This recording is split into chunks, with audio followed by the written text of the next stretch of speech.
Tara, gawa tayo chili garlic oil at saka siomai.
Nag-init na muna ako ng tubig para sa sa siomai para may steam na.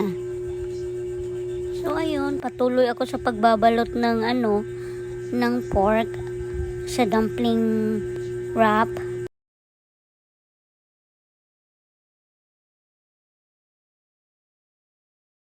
So ganito pala yun.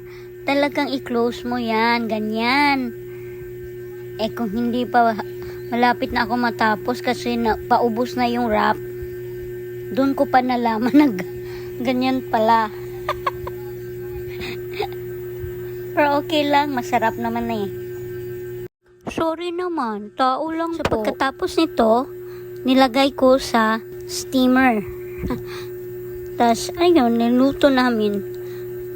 Naghintay kami ng 30 minutes.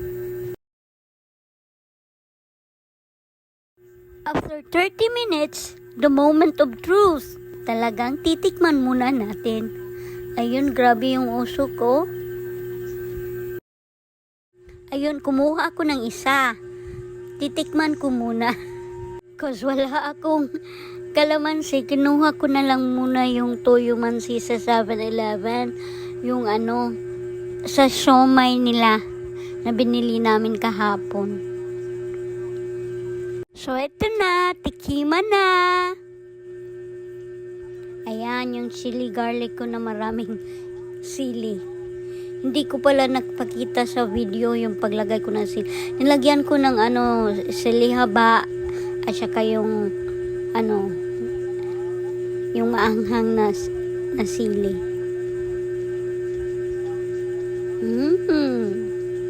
Tinikman ko muna yung shrimp kung luto na ba. Luto naman. Kaya yun.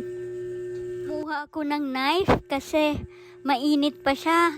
Hihiwain ko na lang kasi di kaya kung isa talaga yung kakainin. Kaya yun. Sili haba.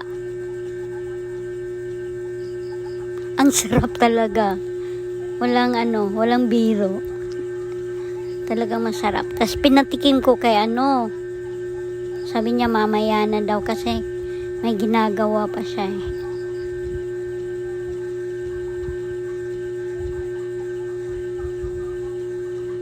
Mainit. Sobrang init.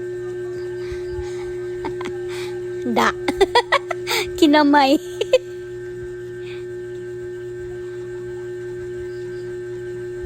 So yun na nga. Ang sarap ng siomai at saka chili garlic oil namin. So kain muna kami Bye-bye.